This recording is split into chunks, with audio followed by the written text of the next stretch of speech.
We've heard from those on the front lines. Now we turn our attention to see how well our institutions are keeping up with a changing labor market. And so we welcome Matthew Mendelson, founding director of the Mowat Centre, Angela McEwen, senior economist with the Canadian Labour Congress, and Peter Sean Taylor, columnist at Canadian Business Magazine. And we thank you three for coming out to Leaside to help us with this conversation tonight. Matthew, to you first. Policymakers, are they talking today about the nature of precarious work as opposed to just job creation, which we know they talk about all the time? I think we're starting to, and it depends on governments. As we heard last segment, there have been huge changes in the labor market. We can have disputes about what percentage of workers are precarious and what that means precisely, but across a whole range of indicators, you can see more part-time workers, more self-employed, more people without traditional employee-employee relationships, without benefits, without knowing what their work schedule is like. So all of these things are combining, and the Ontario government, I would say, certainly is engaged with this. They're looking at a variety of things around labor enforcement and minimum wage and contract workers and temporary workers. I would say that in general, when you look at our pension system, our employment insurance system, our daycare childcare system, those are huge, big social programs that we have. And I would say that the federal government and most governments aren't really talking about how we need to update those to accommodate all of these new work relationships. Angela, how about leaders in the labor movement? Are they seized of this? Absolutely. So this is what we just spent the past 3 days talking about with labor leaders in Canada about what does it mean to have a good job, and how can labor play a role in making sure that there are good jobs available for people, taking precarious workers in sectors like food services or retail and building those jobs into good jobs. Is this potentially an existential crisis for labor if this is the way the labor force is moving? I think it's an opportunity for labor. I really do. I think that this is something we've been talking about for a while. There was the golden age, the social contract, where we got most of our benefits through our employer. That's not happening anymore. We're also seeing not as many supports outside of the workforce as well. So we're losing supports on all fronts here. And the labor movement can step in and be that support. So what Unifor is doing is they're putting forward what they call community chapters. And so they have a union of freelancers. So those freelancers have a community that they can go to that can support them, of people who are experiencing the same thing, who understand what's going on, and can take that feedback and also then tell the government or talk to employers about how we could make this better. Here's the feedback we're hearing from the workers. Here's what they're experiencing. We think we need to fix it. Let's work together to make sure that happens. That almost sounds on the surface like an oxymoron, a union of freelancers. But I guess you see a compelling reason to put something like that together, yes? Absolutely, yeah, so that workers have that support network. Okay, you talk to a lot of business leaders, I presume, and since you write for Canadian Business, and I want to know if this is on their radar screen. Well, I got to admit to start with that I'm a bit of a skeptic here, just at the table, about the whole concept of precarious work. I think we've given it this name that sounds scary. It sounds like people are out on a tightrope dangling without a safety net. And I think by and large, I mean, we could call it, instead of precarious work, we could call it flexible work, we could call it individualized work, we could give it a lot of names that don't sound like it's looming disaster. And I think by and large, people are working precariously by choice. So, I mean, I think we got to step back a little bit here and say, Matthew's written a piece in the Star a year or two ago. It said, how can we curb precarious work? I think first we've got to establish, is there something bad? Is there something wrong with what we're now calling precarious work, which is, more part-time, more temporary, more self-employment? Admittedly, it is bad news for the labor movement. There's no question there. All those folks are not going to be union card members unless they come up with some, novel new way of unionizing freelancers or whatever. So it's a problem for the unions. Does that mean it's a problem for workers or a problem for the economy or employers, or is it a bigger problem for the rest of us? Well, I'm not so sure. So let's go over here. Do you have any data that would suggest one way or another whether or not we have more people doing this kind of, and I won't qualify it, work because that's all they can get and they wish they had more? Or because they want this? There's lots of data around this. I mean, Peter is right that there are some people who choose flexible work. And there is no doubt that there are some people who want to be self-employed. But the evidence is overwhelming that there are more and more people who are faced with part-time work involuntarily. There are more and more people who are taking contract jobs or working for temp agencies involuntarily. I don't know anyone who, if they had the choice between a committed employer who will give them regular hours every week and benefits, as opposed to waking up every week and not knowing whether you're going to work. I mean, most people will not take that. And so if you look at, the PEPSO report, the Institute for Competitiveness and Prosperity out of the University of Toronto, not a left-wing organization, they're all highlighting that this move towards precariousness. And I'll agree with Peter that sometimes it might be overstated what actually qualifies as precariousness, and different people will have different definitions. But if you look at them, not knowing what your schedule is going to be like, not knowing whether you have a job next week, not being entitled to severance if you lose your job. So there are all of these various measures.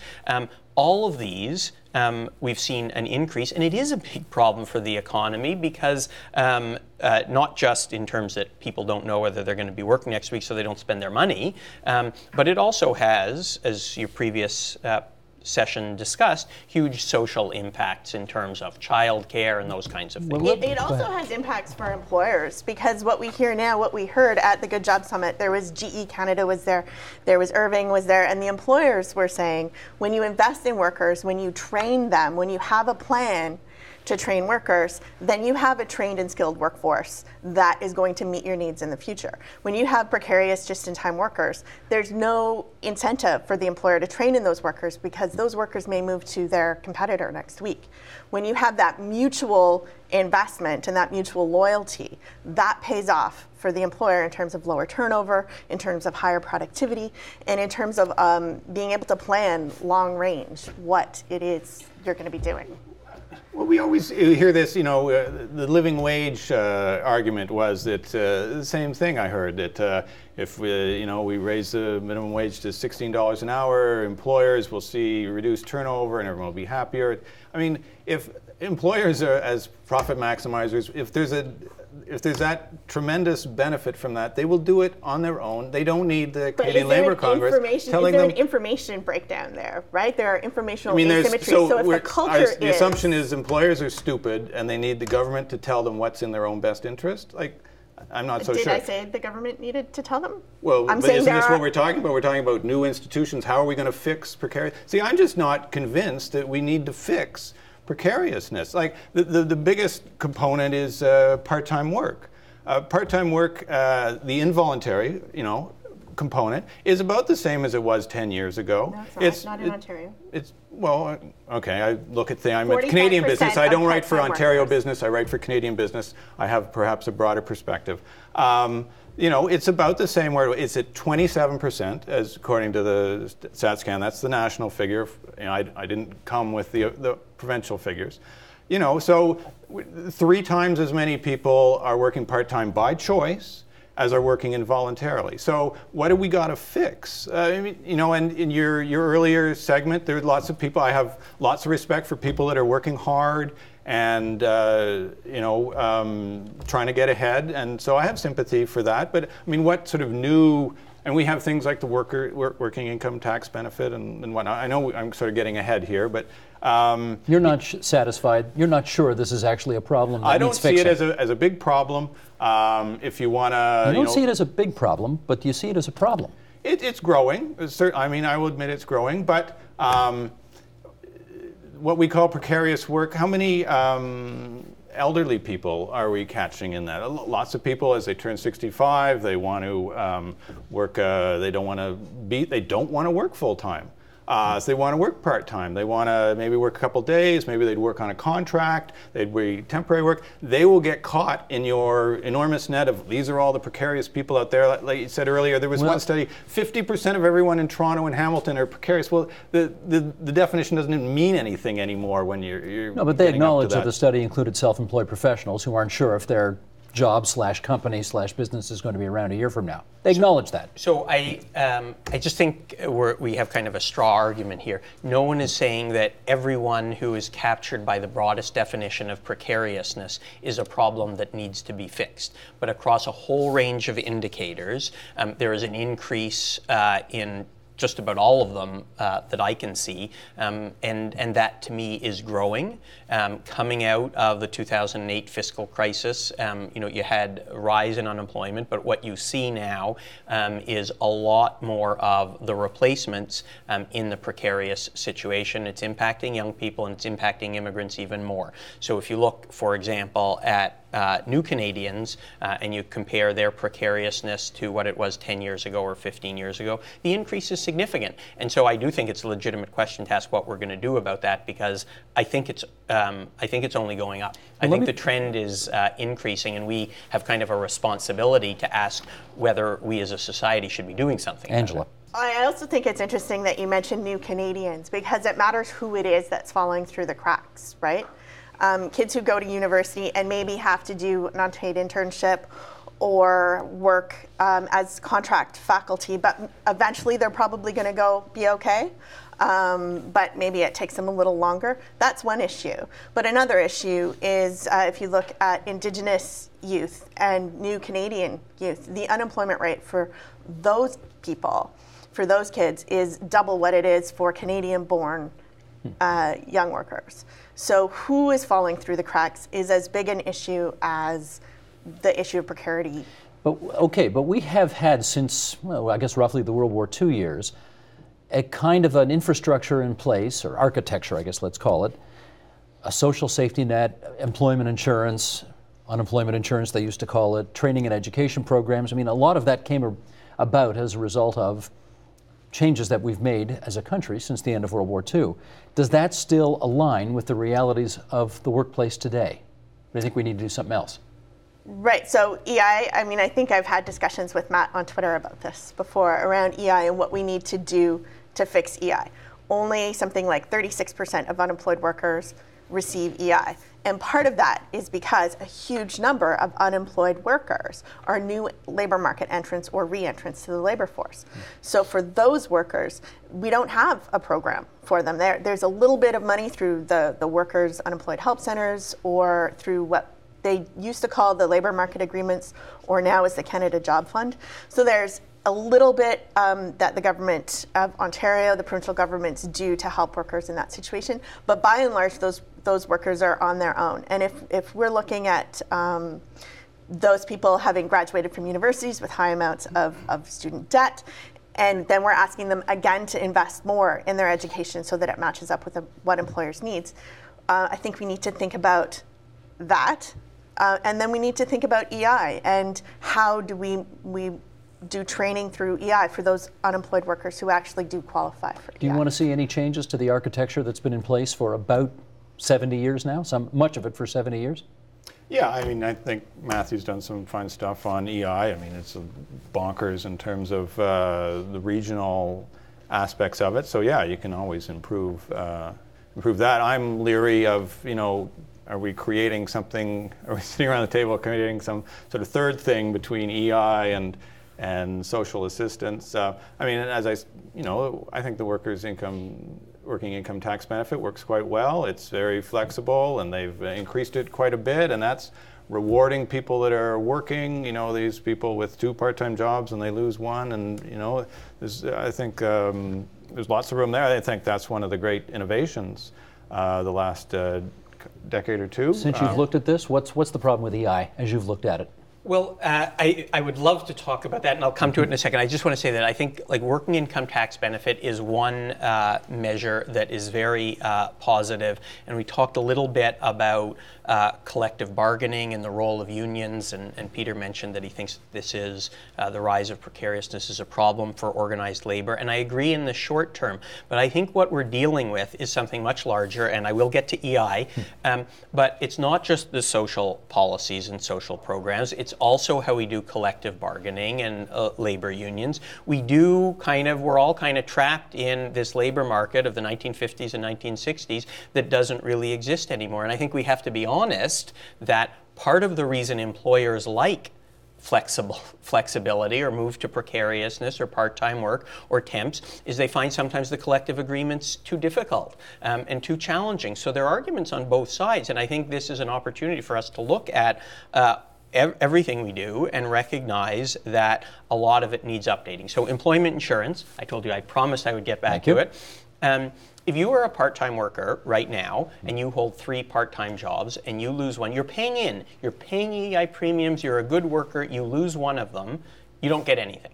And so for multiple job holders, for part-time workers, they pay in all the time and they never collect. It is, a regressive payroll tax on people who can least afford it. You can't collect because if you don't have a full-time job, you're not eligible? No, because you haven't lost all your jobs. Yeah. Okay, you haven't lost all your jobs. I see. Right? You haven't lost all your jobs. You've only lost one. But that's something that can be fixed, right? Sometimes we might call it wage insurance. There are also things like wage subsidies. But you could say if you lose a part-time job, not that you're a voluntary quitter, but you really lose a part-time job that dried up while you're looking for a new one, you could be able to collect some part of employment insurance. You want the government to run that?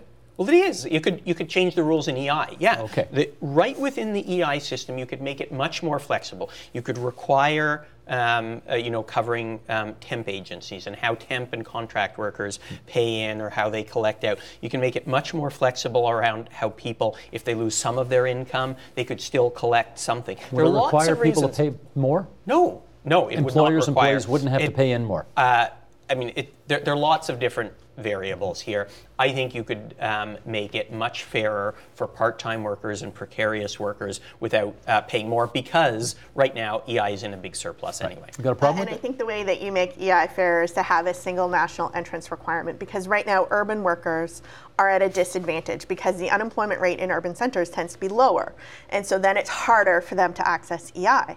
And that would help with the regional disparity as well. So if we had one entrance requirement, then it's also easier for workers who have been paying in to access it. And I support one national standard, but we shouldn't think that that's going to resolve all of the things we have been talking about. Most of them have nothing to do with how many hours you need to work to qualify.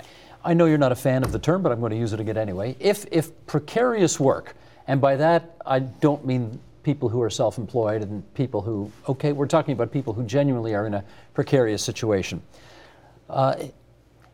Has that risen to the level of severity now where we really need to start seriously considering a guaranteed annual income? I'm not, I find that idea interesting. And I haven't worked it all out fully in my head. I don't know that I've written anything on it for quite a while, so I'm not up on the latest research. Maybe these guys are. You don't oppose it in principle? I'm not opposed in principle.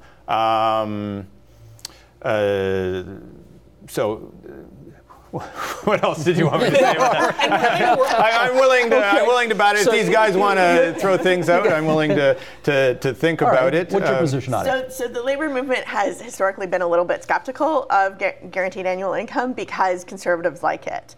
But so it must be bad. Yeah, right? They're like, I don't know if they like it. But I personally like a guaranteed annual income. I think that when you have a bunch of different programs, people tend to fall through the cracks. If you just have one, GIS is a guaranteed annual income for seniors, and that has reduced seniors' poverty across Canada by a huge amount. You're still not, all of them are at the poverty line, but we've gone a long way towards reducing seniors' poverty with that guaranteed annual income. And it's not just a conservative idea, though. It isn't just a conservative idea. No. But I'm saying the labor movement has been skeptical historically. They're not sure why the Conservatives like they just really can't quite figure out. Maybe Conservatives don't like people living in poverty. What? Maybe that's true. But I think Conservatives like it because it's efficient. I think the efficiency of it, because then you're not administering a bunch of different programs, right? And nobody's falling through the cracks. Have you studied it? Yeah. I mean, so. And we're kind of working our way towards it, right? So WITB, the Working Income Tax Benefit, is kind of an attempt at having a guaranteed annual income for people who are working in low-wage jobs.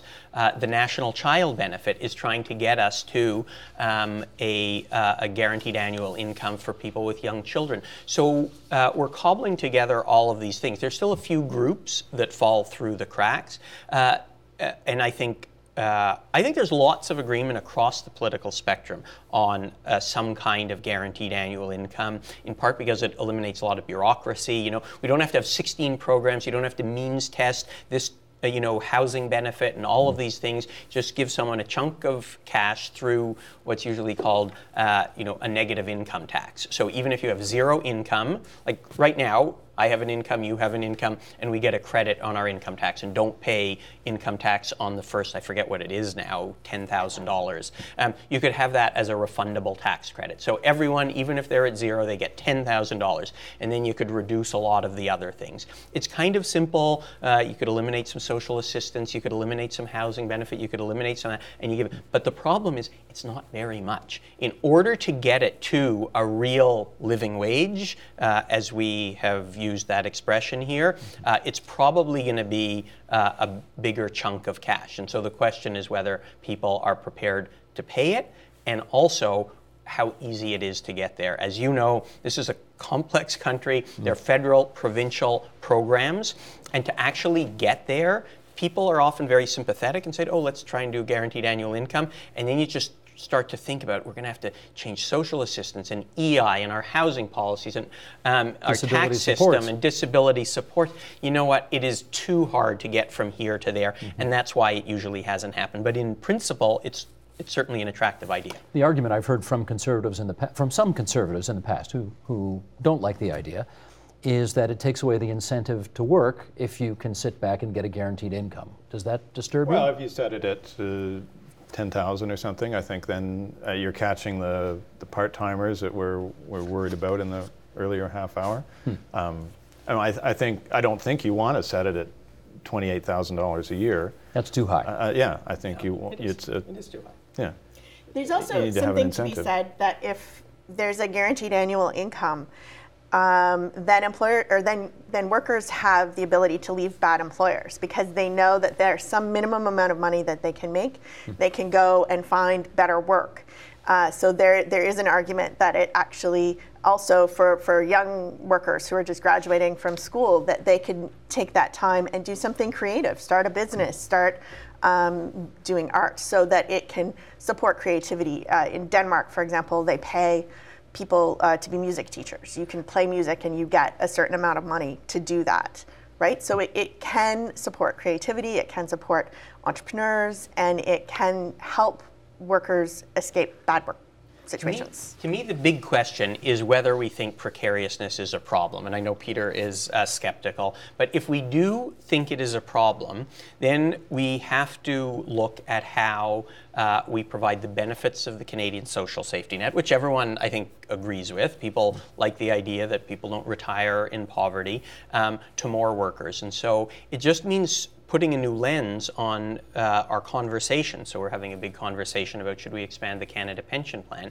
If you start to think more and more workers are not going to have employer-based pensions and they're going to be low income, then you try and figure out a way to expand the CPP so you have forced savings. If you have more and more people who aren't going to have extended health coverage at their place of work, you have to think, well, I get a tax deduction for my employer-based health care. right? It's tax deductible. It's not a tax. It's not part of my taxable income that I have, free drug plan. Maybe I should pay taxes on that, and that money should help pay for a wider program that covers people who don't have employer-based pensions. So you start to think about all of those things if you really believe that we're going to have more and more workers who don't have employer-based benefits. I think this whole problem goes away if we can just get growth up to about 10 or 15% for about 10 years in a row, right? Then we'll be fine. We move to China, I suppose. Even they're not doing that. Anyway, gang. I think CPP is a huge issue, and the labor movement recognizes that it's really difficult when you're doing collective bargaining with small employers. There's a lot of overhead for them to provide pensions. And so one of our responses to that was this CPP, double CPP campaign, because it makes it much easier for small employers to provide that and to provide that pension for their workers. Angela, you got to forgive me. I got to jump in because we're plumb out of time. But I thank you for coming in tonight. That's Angela McEwen from the CLC, Peter Sean Taylor from Canadian Business, Matthew Mendelson on the other side of the table from the Mowat Centre. Thanks, everybody, for coming into TVO tonight. Support Ontario's public television. Donate at tvo.org.